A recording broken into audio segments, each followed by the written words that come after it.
안녕하세요. 올랜도 킴입니다. 오늘은 삼성전자의 잠정 실적이 나옴으로 인해서 주가 자체가 거의 9%, 삼성닉스는 마이크로는 장외에서 한 6% 하락되고 있는데, 자, 그렇다면 반도체가 끝난 것인지, 자, 거기에 대해서 한번 살펴보는 시간을 갖도록 하겠습니다. 자, 삼성전자 주가가 많이 하락되고 있는데, 자, 그 이유를 보게 되면 2분기 매출 있죠. 자, 매출 자체가 예측치가 지금 이제 113.1빌리언이었습니다. 근데 111.8빌리언이 나오면서 요거 자체가 미스가 일어났다. 자, 요거 때문에 지금 하락이 되고 있는 거고, 2분기 때 오퍼레이팅 프로핏 있죠. 영업이익 자체는 지금 58.4빌리언이 나왔다. 이렇게 보면 되겠죠. 좀 좋게 나왔죠. 55.3빌리언이 컨센이었으니까 요거는 비트를 했는데, 자, 요거 자체, 즉 말해서 매출이 지금 이제 미스가 일어남으로 인해서 주가 자체가 좀 엄청나게 빠지고 있다. 그렇게 보시면 되겠습니다. 자, 삼성의 실적은 만족스럽지 않다. 그렇게 말하고 있고, AI 변목 현상 너머로서 인공지능 시대는 끝나진 않았다. 그렇게 이야기를 하고 있죠. 그럼에도 AI 관련된 투자는 이제 손쉬운 거래가 아니고 삼성의 최근 실적 발표가 이를 명확하게 보여주고 있다. 자, AI 기반의 메모리 수요 증가, D램의 가격 상승으로 해서 분기 영업이익은 급증을 했는데, 자, 여전히 2027년도까지는 공급 부족, 쇼티지가 예상되고 있다. 그렇게 말하고 있고, 자, 그럼에도 불구하고 주가는 하락했는데 병목 현상을 겨냥한 투자가 가열되면은 이런 현상이 발생한다. 그러니까 펀더멘탈 여전히 탄탄하지만은 이미 완벽한 실적이 주가에 반영되어 있기 때문에 수익은 더 이상 매력적으로 보이지 않는다. 이것이 바로 포물선형의 차트 운명이다. 그 차트가 이렇게 되고 있죠. 포물선형으로 그려지고 있죠. 그래서 지금 추세가 올라가던 추세가 꺾여가지고 내려가는 입장이 있다. 그렇게 보면 되겠죠. 그래서 반도체, 메모리, AI 전력 이런 것들이 지금 AI 구축의 초기 단계에서 명백한 병목 현상이 있는데 자본이 쏟아져 들어왔고, 그래 엔비디아가 이런 것들을 주도하면서 삭스 지수가 급등했다. 이제 선두 기업들의 주가는 과다하게 매수되었고 호재가 주가 상승으로 이어지기는 어려워지고 있다. 이런 추세는 앞으로 몇 년 더 지속될 수 있지만 투자 자체의 수명은 짧다. 그렇게 말을 하고 있죠. 그래서 다음에 병목 현상은 전력, 전력망 용량, 그다음 냉각, 물리적인 인프라와 같은 덜 화려한 분야일 가능성이 높다. 그래서 시장은 또한 새로운 요금 체계를 반영하기 시작했다. 자, 그런 식으로도 이야기를 하고 있죠. 자, 그래서 케빈 호시가 이끄는 연준은 파월 의장과는 좀 다소 다른 모습을 보이고 있는데, 이러한 상태의 충격은 사그라들었고 금리에 민감한 업종들이 움직이기 시작했다. 그래서 여기에서 얻을 수 있는 교훈은 간단한데, 자, 과열된 시장은 좀 매도하고 공포에 투자를 해야 된다. 그래서 현재 시장 상황에서는 AI 관련된 병목 현상을 해소하고 저평가된 국내 경기 순환주, 그다음 비트코인 이런 것들을 좀 살펴볼 필요가 있다. 자, 그렇게 이야기를 하고 있죠. 자, 그래서 뱅크 오브 아메리카에서 이야기했던 내용을 보게 되면은 저기 2010년도 3분기 때 D램 ASP 있죠. 그러니까 Average Selling Price는 그때부터는 좀 내려오는 거 아니냐 이렇게 보고 있고, 자, 마찬가지로 2010년도 낸드에 ASP 이것도 좀 내려오는 거 아니냐, 자, 그렇게 보는 데도 있죠. 물론 지금 요번에 이거는 보시게 되면은 아웃룩 전망치에 비해서는 조금은 올라가고 있는데 실질적으로 전반적으로 봐서는 좀 내려오고 있다. 자, 그렇다면 가격이 이렇게 내려간다는 말은 결론적으로 말해서 마진이 많이 꺾이는 거 아니냐. 자, 그렇게도 볼 수가 있는데, 자, 만약에 그렇지 않게 되고 계속해서 가격을 일단 천정부치로 계속해서 너무 많이 올린다. 자, 그렇게 했을 땐 캐펙스를 갖다가 대주는 입장이 있죠. 마소라든지 메타, 자, 이런 데서 더 이상 나는 우리는 캐펙스 이렇게 하지 못하고 줄이겠다. 자, 그렇게 해서 가격이 폭락을 할 수 있다는 겁니다.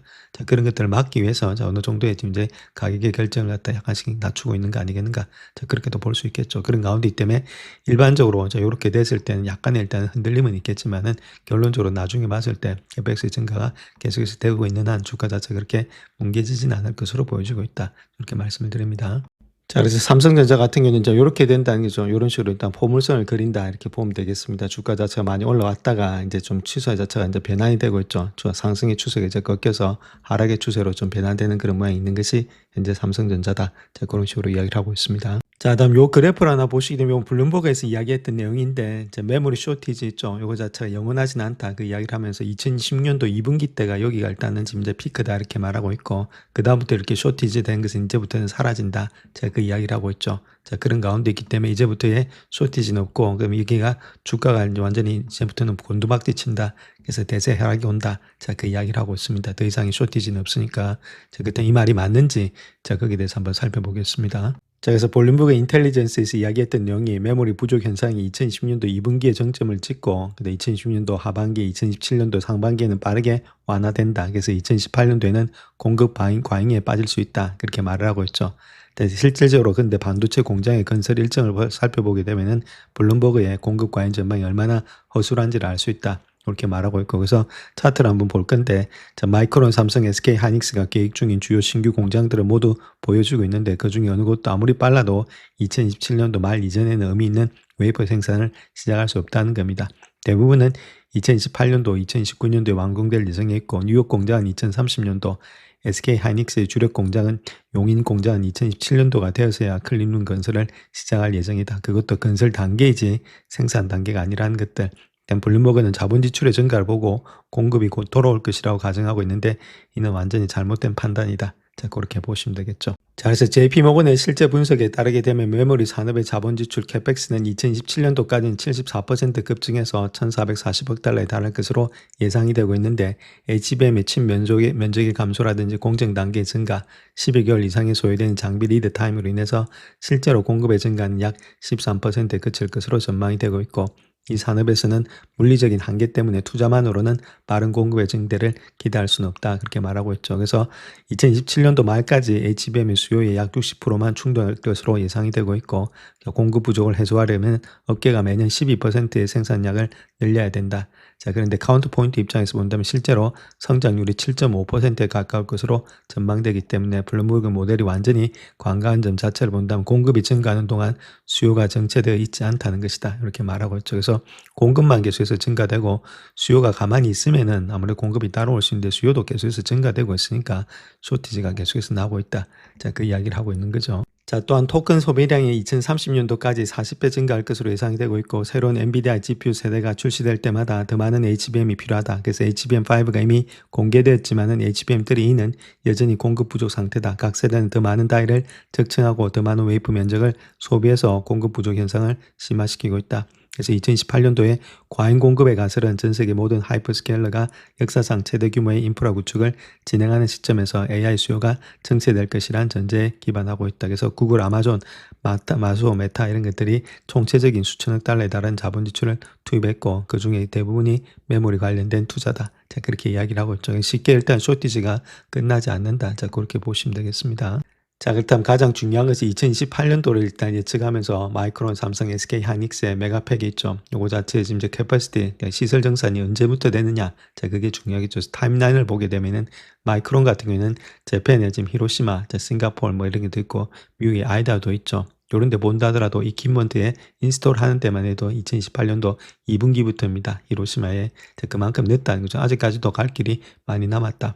웨이퍼를 아웃풋하는데도 싱가포르에서도 2028년도입니다. 2017년도도 아니고 그다음 아이다호 이런 것들은 지금 이제 아이다호는 2017년에서 2018년도 그러니까 이것도 한참 남았고 뉴욕 같은 경우는 2030년도다. 그러니까 갈 길이 많이 남았다. 삼성 역시도 평택 같은 경우는 2028년도에서 2019년도니까 웨이퍼 아웃풋이 그만큼 많이 남았다. 2028년도. 그다음 광주라는 호남 이쪽에 뭐 아직까지 한참 멀었고 그다음에 청안은 이제 온양 이쪽이 이제 2017년도입니다. 그것도 이퀴먼트 인스톨 하는 것 자체가 그렇게 되고 있죠. 온양에서. 그러니까 이것도 아직까지 멀었다는 겁니다. 그러니까 제대로 된 것은 지금 별로 없다는 거겠죠. 그다음에 용인도 마찬가지죠. 2027년도에 크림룸 스타트 하는 것이 이때고 그다음에 또 이제 청주도 마찬가지 2029년도입니다. 이거는 호남은 아직까지 뭐 갈 길이 많이 남았고 자, 그런 가운데 이 때문에 이런 것들의 타임라인을 본다 하더라도 지금 바로 일단은 생산이 늘어나 가지고 지금은 이제 거기다가 2027년도 지금 현재가 꼭지다. 2020년도 2분기가 그렇게 보기는 힘들다. 이렇게 보시면 되겠죠. 자, 주가가 흔들려도 올라갈 수 있는 이유가 펀더멘탈이 있어야 되겠죠. 그러니까 펀더멘탈이 계속해서 갈 수 있는지를 갖다 어디서 알 수 있냐면 웨이프 제조 장비를 통해서 우리가 알 수 있다. 그렇게 보시면 되는데 AI의 자본 지출의 붐을 타면서 하이퍼스케일러 기업들이 AI 데이터 센터에 투자를 통해서 주요 구조적인 성장의 사이클을 주도하고 있는 가운데 있죠. 그래서 AI 데이터 센터의 투자액이 1,000억 달러 정도 증가할 때마다 웨이프 제조 장비 지출은 80억 달러가 증가를 하고 있다. 중국을 제외한 웨이프 제조 장비는 2010년도에 36%, 2017년도에는 33%가 급증할 것으로 예상이 되고 있는데 자, 특별히 메모리의 웨이프 제조 장비 지출이 2010년도에 48%, 2017년도엔 추가로 26%가 성장할 것으로 예상되기 때문에 수십 년 만에 가장 강력한 메모리 투자 사이클 중에 하나가 될 것으로 보여지고 있다는 거겠죠. 그래서 마이크론, SK, 하이닉스, 삼성이 연초 예상치 대비해서 2020년도의 자본 지출을 28%, 2017년도의 자본 지출을 52%를 늘리고 있다. 그렇게 말하고 있고 메모리는 2024년에서 2027년도에 전체 지금 이제 웨이프 제조 장비의 약 65에서 70%를 차지할 것으로 예상이 되고 있고 자본 지출의 추이, 기술의 로드맵이라든지 모두 메모리가 차세대의 웨이프 제조 장비 사이클의 주요 동력이 될 것임을 시사하고 있다. 이렇게 말하고 있죠. 자, 특별히 TSMC 같은 경우는 2010년도에 자본 지출이 6% 증가한 560억 달러로 늘릴 것으로 예상되고 있다. TSMC의 자본 지출을 늘린다는 말은 계속해서 AI가 형성되고 있다 그렇게 보시면 되겠죠. 또한 테라팹은 2017년도부터 웨이프 제조 장비를 갖다가 시장의 중요한 성장 동력으로 부상을 하고 있다. 자, 그렇게 이야기를 하고 있죠.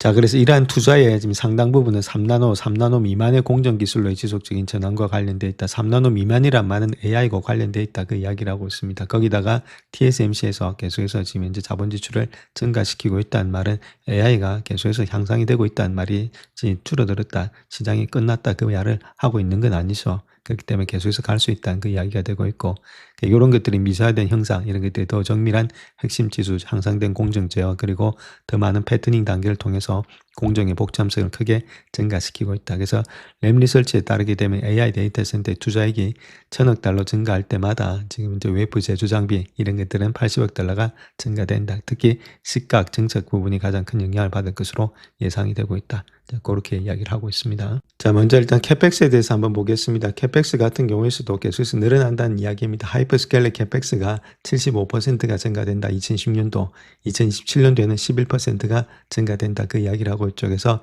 2010년도에는 한 608빌리언, 2017년도에는 680빌리언까지도 늘어난다. 자, 그 이야기를 하고 있죠. 그만큼의 캐펙스가 많이 늘어난다. 그 이야기를 하고 있습니다. 자, 그런 가운데 있기 때문에 자, 이렇게 되면 캐펙스가 늘어난다는 말은 아직까지 AI가 끝났다 이렇게 보기는 힘들다. 자, 그거 먼저 일단 우리가 체킹하셔야 되겠고, 자, 그 다음에 우리가 봐야 될 것이 지금 하이퍼스케일러 캐펙스하고 지금 이제 웨이프 제조 장비 있죠. 자, 그거 봤을 때 코릴레이션이 한 0.81% 정도 되고 있다는 겁니다. 자, 그만큼 이제 가까이 가고 있죠. 즉 말해서 하이퍼스케일러 캐펙스가 증가되면 증가될수록 웨이프 제조 장비 역시도 같이 증가되고 있다. 여기서 또 증가되니까 요게 증가되고 있다. 비슷하게 형성돼서 가고 있죠. 자, 그만큼의 아직까지는 갈 길이 많이 남았다. 그 이야기를 하고 있습니다. 자, 그래서 다음 요 장표를 한번 보시고 웨이프 장비의 캐펙스가 되고 있는데 거기서 TSMC만 일단 한번 보시면 되겠죠. 2010년도가 55.8, 64.3, 73.7로서 계속해서 늘어나고 있다. 자, 파운드리 분야에 있어서 자, 그만큼 일단 장비가 많이 늘어난다는 말은 캐펙스가 늘어난다는 말, AI가 아직까지는 식지 않았다. 이렇게 보면 되겠고 전체적으로 본다 하더라도 78, 106, 134로서 27%, 36%, 27%로서 2010년도에서 2018년도가 늘어나고 있다. 자, 그 이야기를 하고 있죠. 자, 다음 메모리 한번 보겠습니다. 메모리에서 마이크론, 그 다음 SK 하이닉스, 삼성전자, 샌디스크 요까지 있는데, 자, 그거 한번 하더라도 28, 그 다음 47, 56 되고 있죠. 그 다음에 SK 하이닉스가 29, 36, 42로 늘어나고 있고, 삼성이 48, 52, 56으로서 계속해서 늘어나고 있죠. 그래서 전반적으로 봐서 48%, 26%, 11%로, 물론 지금 이제 아무래도 퍼센티지는 조금은 줄고 있습니다. 자, 그럼에도 불구하고 아직까지 두 자리 숫자가 되고 있는 것이 2018년도다. 2017년도까지 26%니까 그렇게 일단 지금 여기서부터 꺾인다 이렇게 보기는 힘들다. 저 그렇게 말씀드립니다.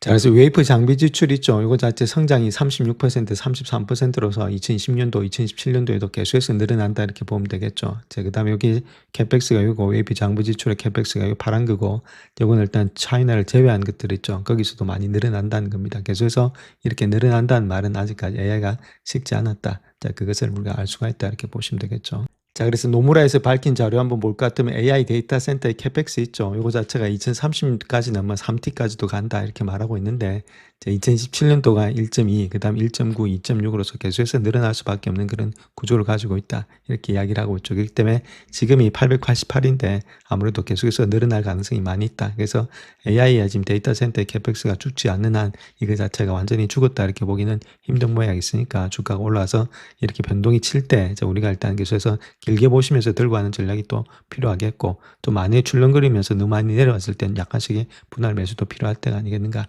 자, 그렇게 보여지고 있습니다. 자, 먼저 SK 하이닉스 한번 보겠습니다. 많이 올라왔기 때문에 지금 이제 좀 꺾이고 있다 이렇게 보시면 되겠고 고점 대비해서 내려왔던 폭이 한 30% 정도 되고 있다. 그래서 여기가 지금 또 바닥이다 이렇게 보기 힘들겠고 아직까지도 조금 더 내려올 수도 있습니다. 200불대를 깰 수도 있고 자, 그런 가운데 있기 때문에 많이 올라왔죠. 자, 그런 가운데 있기 때문에 좀 더 내려올 수 있기 때문에 완전히 여기가 바닥이 돼서 몰빵으로 일단 돈이 들어가면 안 되겠고 조금 뭐 차츰 좀 내려올 때마다 들어가는 건 문제가 없는데 자, 너무 많은 돈을 갖다 여기 한꺼번에 집어넣을 때는 아니다. 아직까지 좀 좀 관망의 자세로서 시간과 기간 조정이 많으니까 이런 것들이 울퉁불퉁하게 될 가능성이 많이 있습니다. 그래서 이런 조정들이 조금은 기간과 시간 조정이 좀 필요할 때가 아니겠는가, 자, 그렇게 보여지고 있습니다. 자, 그런 가운데 있는 것이 현재 모습이다. 그래서 적어도 7월달, 그 다음에 8월달 그 사이에 또 캐펙스가 있고 그런 게 있으니까 왔다 갔다 할 가능성이 많으니까 너무 많이 빠진다면 조금씩의 또 매수 관점에서 한번 생각해 봐야 될 때가 아니겠는가, 그렇게 보여지고 있습니다. 자, 마찬가지로 미국 시장 지금 장외에서 거래되는 시장도 마찬가지로 많이 하락되고 있습니다. 마이크론 테크놀로지가 6.41%, 그 다음 D램 자체가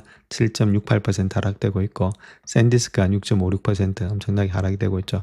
웨스턴 디지털이 6.5%, 시게이트가 한 4.87% 이렇게 되고 있다. 자, 브로드컴은 2% 정도 되고 있고, 전반적으로 거의 다가 하락이 되고 있다. 자, 그렇게 보시면 되겠죠. 그래서 또 이렇게 하락을 이용해서 길게 보신 분들은 또 분할 매수 관점에서도 들어갈 수가 있다. 저 그렇게 말씀을 드립니다. 영상을 끝까지 시청해 주셔서 감사합니다. 영상이 도움이 되셨다면 구독과 좋아요 부탁드립니다. 감사합니다.